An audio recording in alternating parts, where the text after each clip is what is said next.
This is a Super Sabre Society Video of the Month. Oh, we're in Tucson, Arizona, at the home of Moose Skowron and his next door neighbor Al Mosher, a real legend in his own time and a young legend in his own time. So, Moose, let's start out with you. Where in the heck did you grow up and how'd you get into flying? I spent my youth in western Massachusetts in the Berkshire Hills, and I was a model airplane builder, and I was a boy of World War II, and all my heroes were World War II fighter pilots. So, and all the entertainment then was based on World War II and the heroics of those guys. I wanted to be a fighter pilot. So while out of high school, I went into the aviation cadet program, and I spent my next 24 years flying fighters, which was awfully good.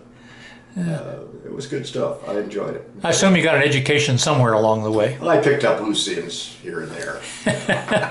How about you, Al? How about where'd you grow up? Oh, little town just outside of Ann Arbor, Michigan, called Dexter.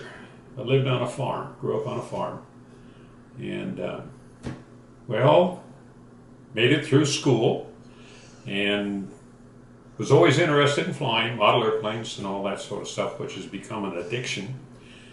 And tried for the Air Force Academy for the class of '61, and I was an alternate. Ron Fullerton got the slot, whom I still know, and I made it for '62, and then went to pilot training down at Craig Air Force Base, which is no longer there. Went through T-Birds, got an instructor slot to Moody out of that, and then out to Luke into F-100s, over to Vietnam in 01s, and then back into 100s up at Phuket, and then continued 100s over at Lake and Heath, back to TAC headquarters, to A7s out here at DM, and then over into the National Guard, and finished out my 35 and a half years in the National Guard. So, okay, you got into aviation cadets, pilot training, and then what happened after that? Those were the early years of aviation. Well, they weren't propellers, at least they were jets, but just brand new. Old jets at the time, F-84s, straight wing Gs and Es, and a little time in the bent wing F, which was our first real supersonic airplane, but it kept grounding, so I ended up back in the G and went to Misawa, Japan, in an F-84G in the 8th Fighter Bomber Squadron, which was a nuke outfit, so we sat nuke targets with the F-84. And from there I went to SAC for a short tour, teaching in the T-Bird, T-33 at Westover, then to the F-100 at Luke, a tour in the F-100 at Luke, top off course at Nellis, then over to Kadena, where I did about 6 months in the Hun, and our unit then converted to the 105.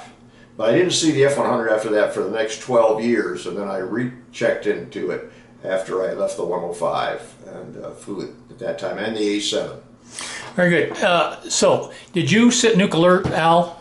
At Lake and Heath, yes, and then we'd go rope down to Chile and Turkey, and then also we'd go up to Aviano in Italy and set nukes there. How about Wheelus? Did you go to Wheelus? Oh yeah, for gunnery. A couple weeks out of every 3 months we'd go down there and go to El Watia range and shoot up the camels. No, we didn't shoot up the camels. I know the guy that did. Yeah, of course.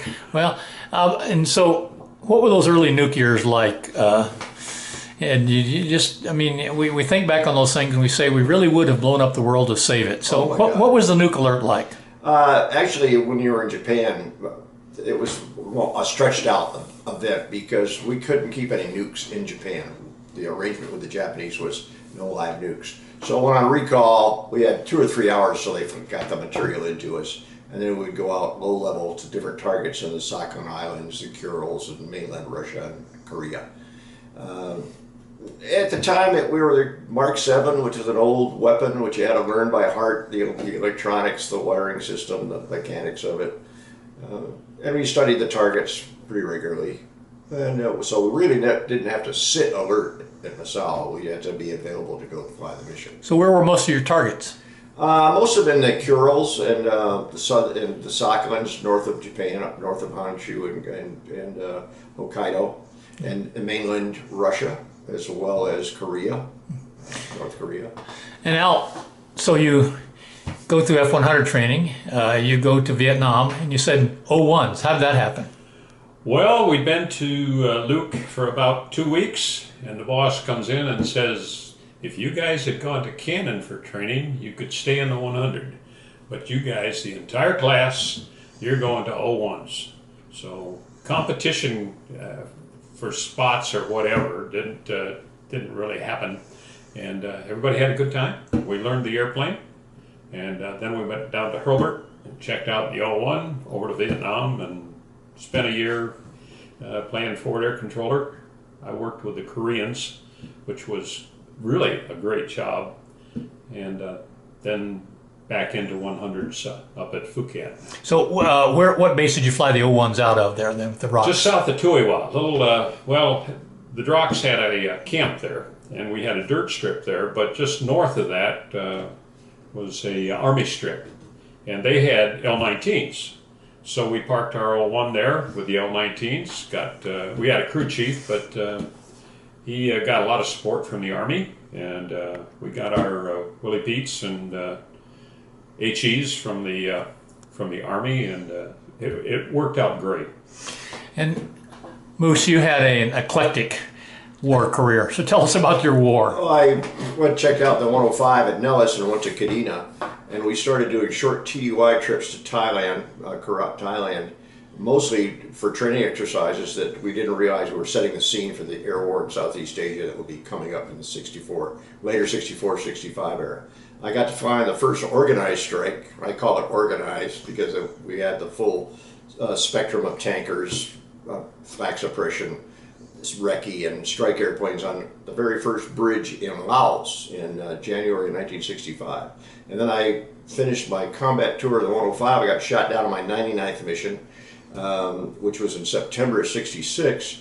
Got picked up by an HU-16 just off the shore. He was an instructor pilot. He gave me 20 minutes on that HU-16. So I had my 100 missions. I picked up another 10 from Laos, which weren't counters at the time, which I always thought was a disservice to the people that got shot down in Laos, which was a very nasty place to be shot down.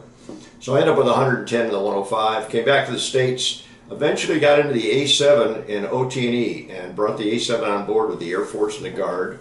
And in that procedure, I demoed the A7 as a replacement for the A1 in search and rescue in Southeast Asia, the Sandys.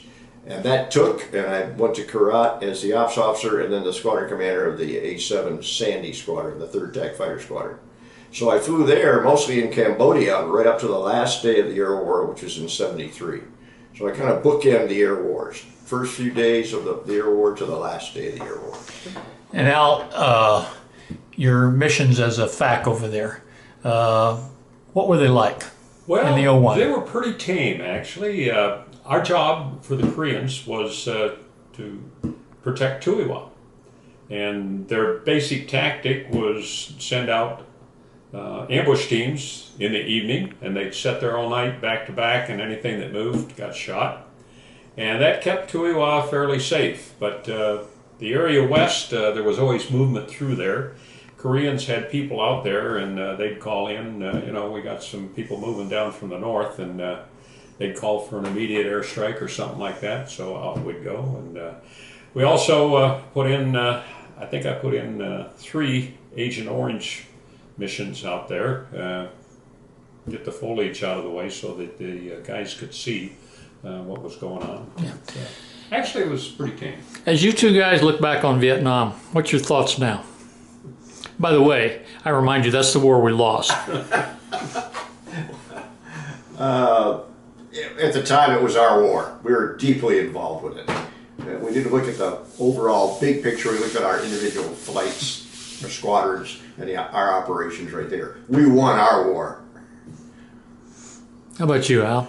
Well, like Ed said, we won our war, but we are very bad, terrible at installing a government. You just can't do it. And ever since then, we have failed in installing governments in different places where we find some bad things going on. Maybe there's a lesson there for us nationally. There is a lesson there for us. So I know you guys did interesting things after you retired. Moose, you became a Learjet. You were with Learjet for quite a while. Yeah. And then Al, you ended up working for contractors here, teaching young guys how to fly. Simulators for 8 years until after your guard career. Yep. Yeah. And you flew 100s and the A7s in the guard. And F-16. F-16 too. That's right. Yeah, I forgot. I got 16s and retired in '93 and spent 8 years with Boeing. Well, McDonnell Douglas, then Boeing. And after 9/11, decided it was time to hang it up. Got it. So, as you look at the old Air Force, and you look at the Air Force now, Moose, what message do you have for the young kids out there? Well, it's a totally different Air Force. Actually, in my time, the pilots were designed to be tigers. They actually fly the airplane for combat purposes. I'm not too sure that on all occasions now that's instilled into the pilots. It's more of a big business. It's not individual aviators. It's a little hard to say how it would be now. I think we still have some great guys out there doing some great things, but it's not under the same attitude of World War II, Korea, and Vietnam. How about a message from you, Al, to the young kids? Well, technology has taken over in most of the areas. And, you know, the basic airplanes we flew when we went through pilot training and all that were basic.